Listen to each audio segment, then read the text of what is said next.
Shalom Aleichem. We're gonna talk more about Rosh Hashanah.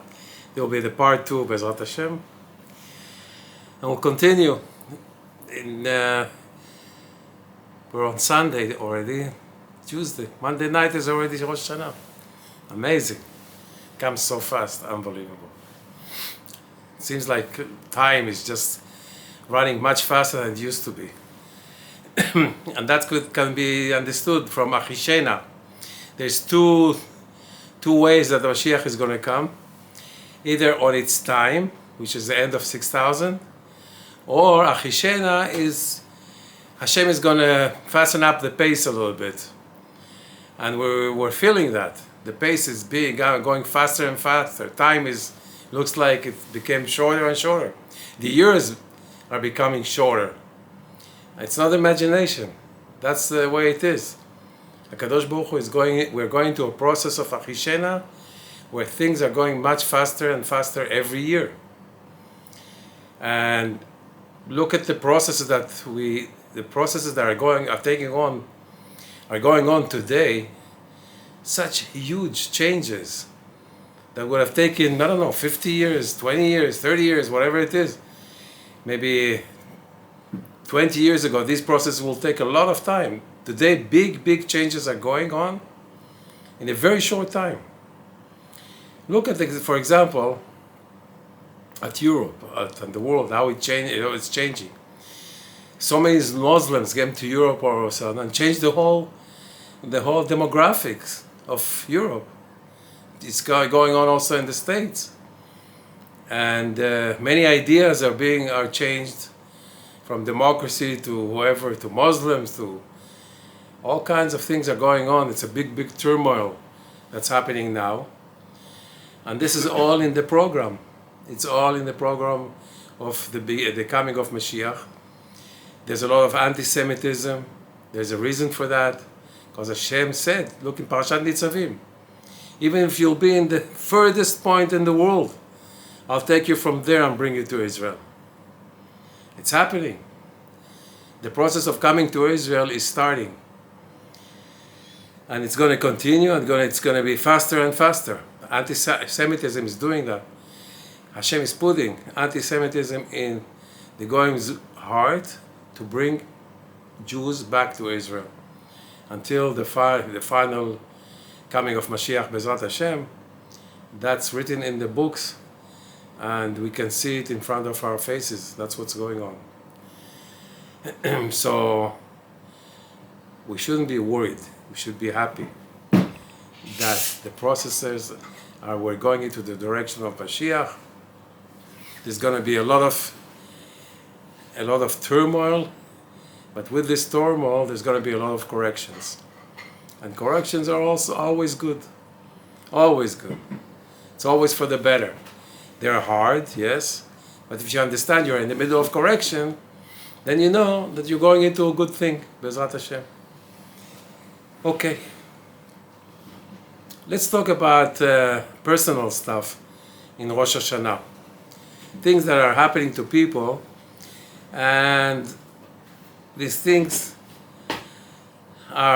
people don't talk about it so much. I'm going to talk about little points in Rosh Hashanah that are very practical points, very rare, because you don't hear about them a lot. But we have to talk about it because this is what's going on in all of the prayers of Rosh Hashanah.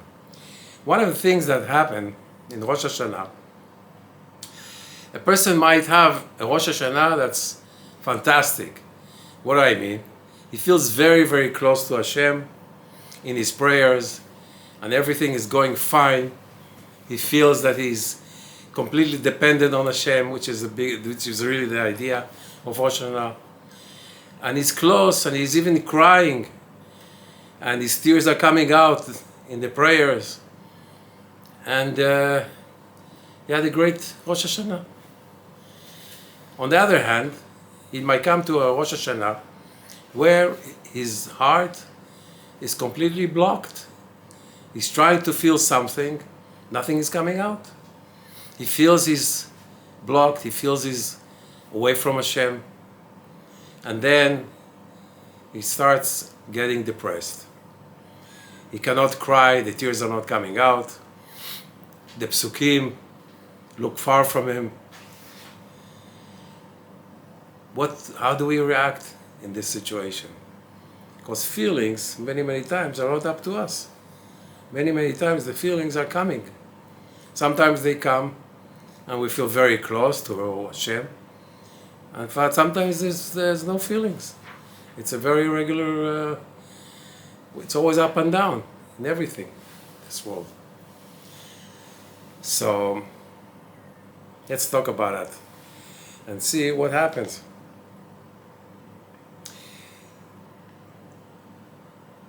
Most of the Gedolim say, big sages say that many times when we're dry and we feel that we're away from Hashem, Chas v'Shalom, and we don't feel the psukim, we don't feel the prayers, and then instead of fighting it and saying, why am I not crying, and start criticizing myself, what's happening with me, what's going to happen, maybe Chas v'Shalom it's going to be a bad year then, and all these thoughts are coming in. These are all thoughts from Yetzer Hara, from the other side.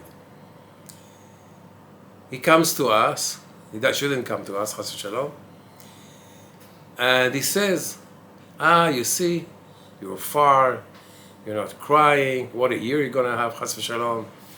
Look at last year what happened, and the Ari says that if a person doesn't cry in Rosh Hashanah, then he doesn't have a neshama, and all these thoughts might be coming, but it's all from the Yetzer Hara.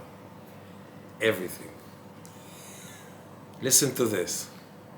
If a person accepts the situation that he's in, every second in his life, and he says, this is what Hashem wants me to do now. What? To pray without tears. And I accept this situation because it's only for me, it's coming from Hashem. I accept it, and I'm going to pray the way Hashem wants, the way the situation Hashem puts in front of me. Believe it or not, it says in the books that if a person accepts the situation and says this is from Hashem, I'm going to pray the way that I feel now, I'm going to pray, and I'm doing what Hashem wants me to do. It may very well be that this prayer that he's praying without tears, he would have an amazing year, more than the year where he was crying and felt very close to Hashem. Why? Because if he can do that and accept it and not fight against Hashem, I want a situation where I'm going to cry. So you're dictating to Hashem what situation you should have. Hashem wants you to be in that situation. That's you now working in this situation, in this Rosh Hashanah. You accept it. You know it's for your good. You know it's from me. That's what I want from you. You're my servant. You're my son. Whatever I do is for your good. And I say, yes, Hashem. I know everything is for my good, even in this situation. Fum Sahara Agra, it says. We cannot dictate to Hashem the situations that will come to us. We only have to annul ourselves and accept every situation and serve Hashem through this situation. There was a situation here, there's a story that it says here, that there was an Avrech that every time he comes to the songs of Natna Tokef, every time he comes to that, he has tears pouring out and his heart is feeling so good with Hashem and all that. One year, there was a guy standing right next to him, and he sang this thing of Natna Tokef. He started singing it in a different music completely. And the music was completely off. I mean, there was a music that doesn't belong to those psukim even. And then there was a guy, a little kid, right behind him, kicking his seat all the time. Now, what does he do? In that moment, he said, "Oh, what is this kid? How come this kid came over here and he's kicking me? What am I going to do with him?" And then this music is completely off, and his thoughts completely went away from Rosh Hashanah, and he's starting to be bothered with the kid and the music of this guy that's next to him. And you know that exactly that's what he wants. He can take these thoughts and dig into that brain and go the whole 2 days of Rosh Hashanah. That's what you'll be thinking about. This kid ruined this Rosh Hashanah, and this guy with this music completely was off, and I had a chance to cry. I didn't cry, and the whole thing becomes a torture, Hashem Yishmor, to that guy. But you know, that guy said to himself, listen, if this kid is kicking my seat and this guy is doing different music, that's the situation that I'm in now. I have to work and to pray the way the situation is. That's what Hashem brought for him. This situation came to me. I don't know who this kid is. I'm not responsible to the guy with the music. But that's the situation I'm in. I'm going to pray. I'm doing the best I can. I look at the words. My heart goes to the words, and Bezrat Hashem, that's what Hashem wants me to do now. That's exactly the way we have to accept things. I'm saying it to myself, yeah? In our life, it's always like that. Money comes in, oh, it's not exactly what I thought. The food is not exactly what I thought. The health, Bezrat Hashem, only good things to all Jews in the world, all people in the world. But I'm saying, this is the situation, this is the test that I'm going into now to see if I'm a servant of Hashem, if I can annul myself and work with what I have, or am I now going to give conditions to Hashem? That's what I expected. I expected to have a quietness, and now this kid is bothering me, and this guy is doing all kinds of music. I didn't think this would be the way it is. How can you be a servant to Hashem if you tell him what to do? I have to accept everything that he did, everything that he does. And only that, I have to accept that it's all for my good. And this is now I'm going through a test to annul myself. Bezrat Hashem, nobody should go through tests. Yeah? But I'm just explaining things that can happen during the year.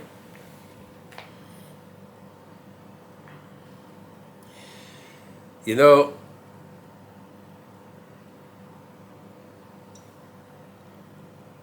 another thing that we have to pay very close attention to in our lives, in a Jewish life, is to always look at the good points of all Jews that are in the world. Sha'arei Tshuva, which is a very, very important book to read before Rosh Hashanah, before Yom Kippur, very recommended to read it. Most Jews read it in Kolelim, Sha'arei Tshuva. It says over there two things. It says, how does a person know if he's in the right direction, if he's tzaddik, or if he's in the wrong direction, and he's Hashem Yishmor, the opposite? It says like this: if he has more pleasures of desires of life, of body, than spiritual desires, then he's in the wrong direction.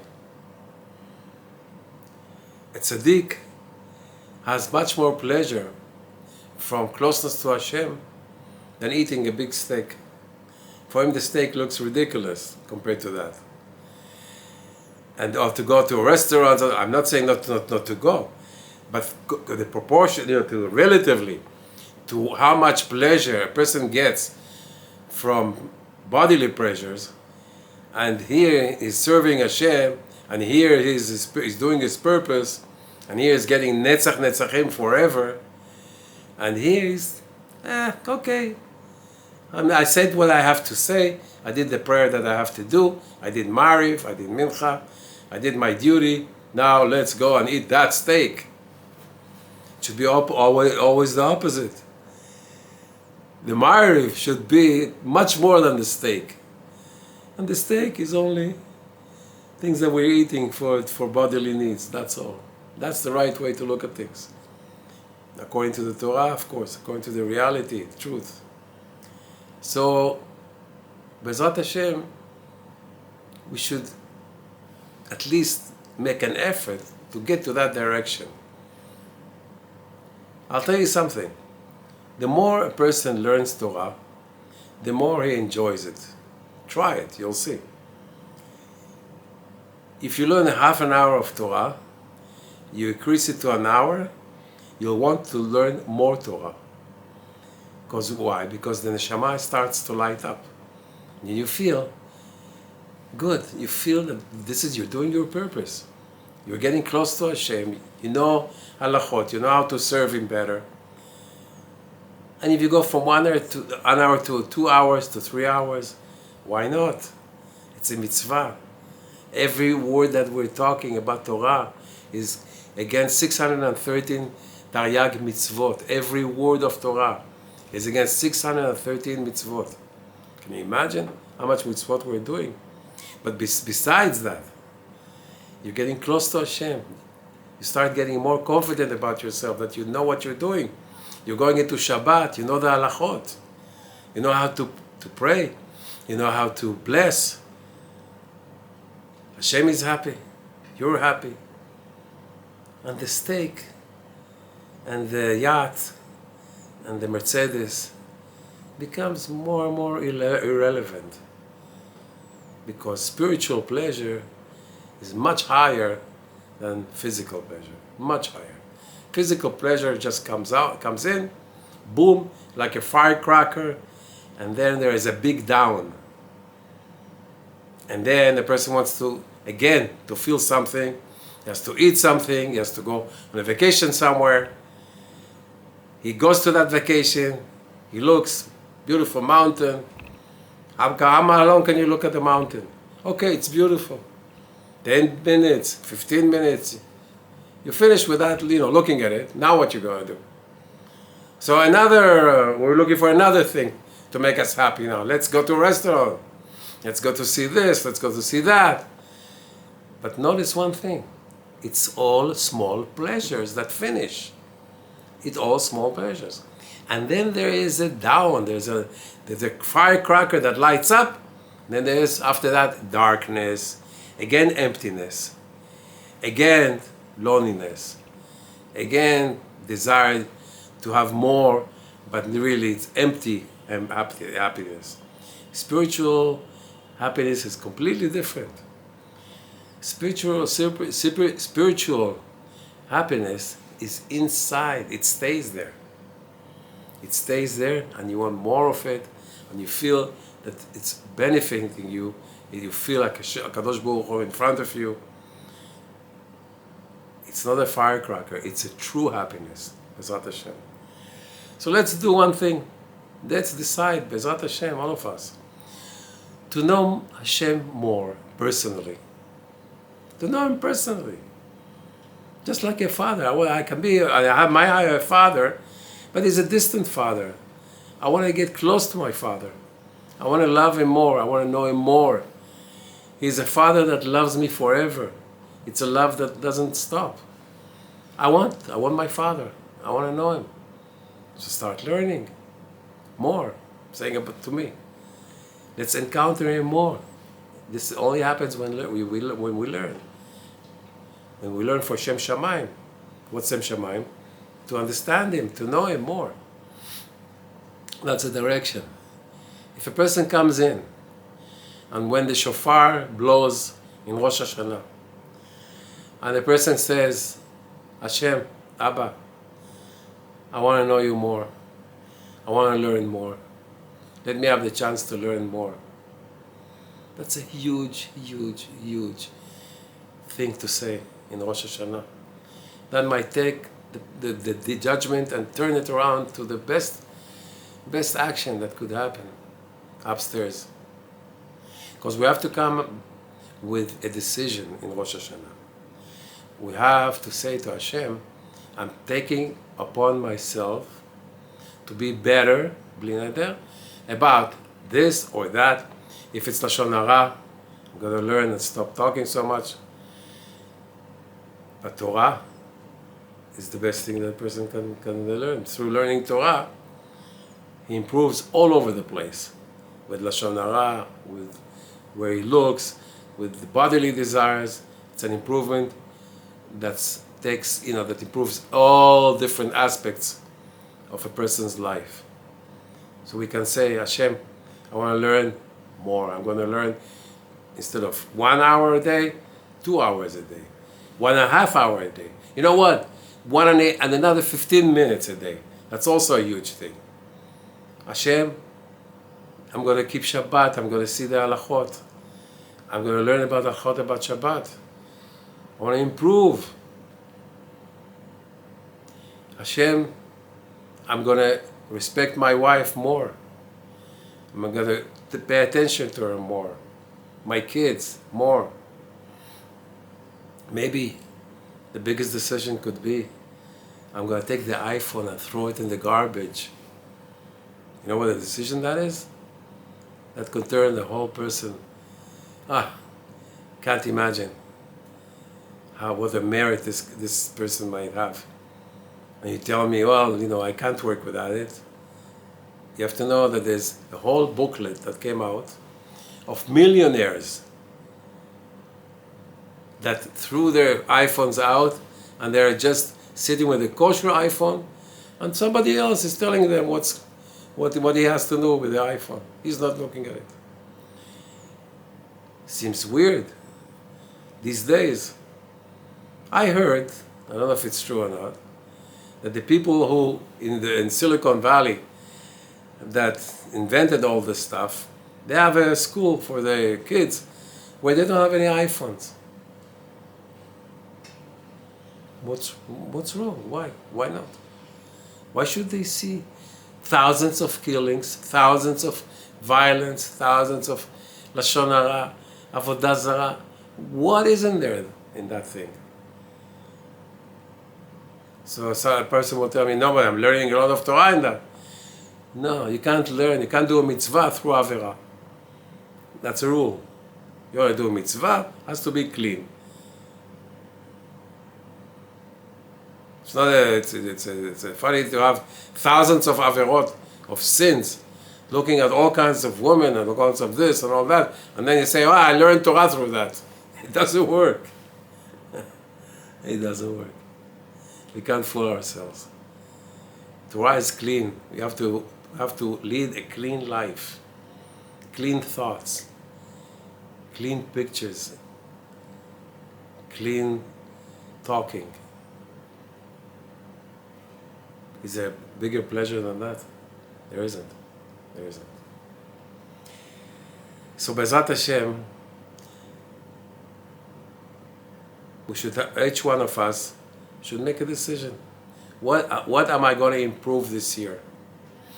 And through the shofar, when he has the shofar, he'll say in his heart, Hashem, I'm taking upon myself this and that.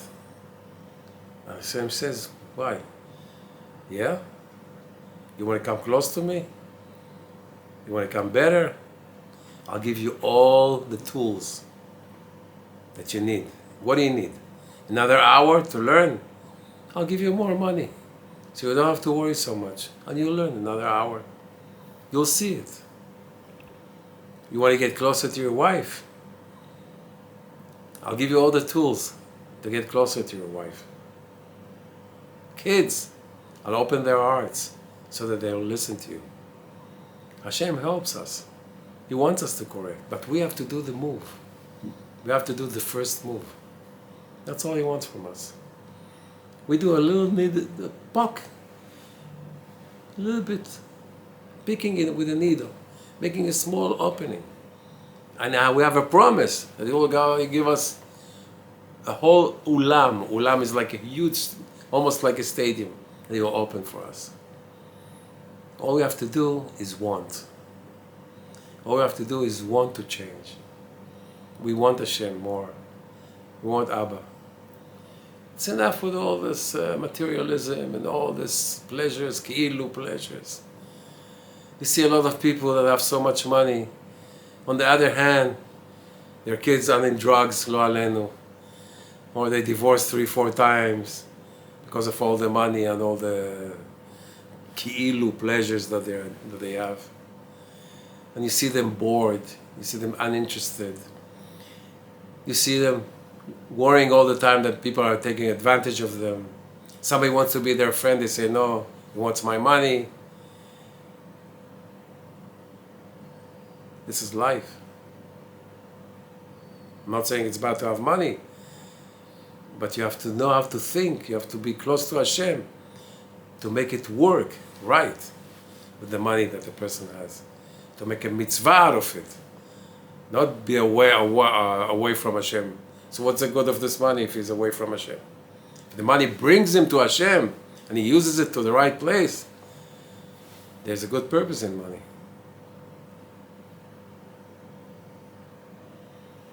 And always to see the good things, the good points in our friends. Because if we see the good points in our friends, Hashem will see always the good points in us. If we ignore and not deal with the evil things and deal only with the good things, the same thing will be upstairs. Hashem will look at us and look at the good things that are in us. The way we judge people here, that's the way Hashem judges us upstairs.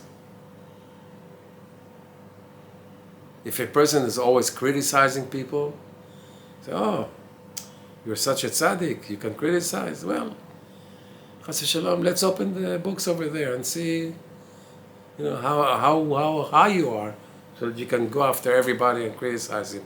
Let's criticize you. Let's see where you are standing. That if a person all the time turns the bad to good, upstairs they will do the same thing. Listen, this person, the way he is, he's always looking at the good. He deserves that we always look at the good also downstairs. Kaf zchut. That's the word. Kaf zchut. Also, another thing. Why does a person criticize other people? Why a person looks at other people and sees the bad things in him? Torah says like this.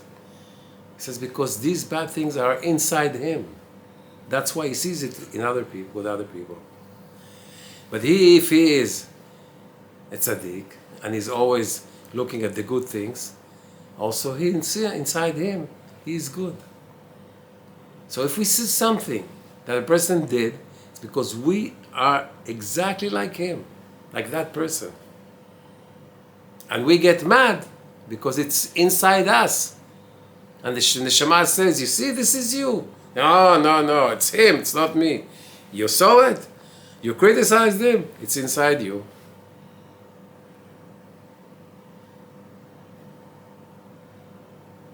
That's the way it is. So I gave B'ezrat Hashem 3 different points of thinking.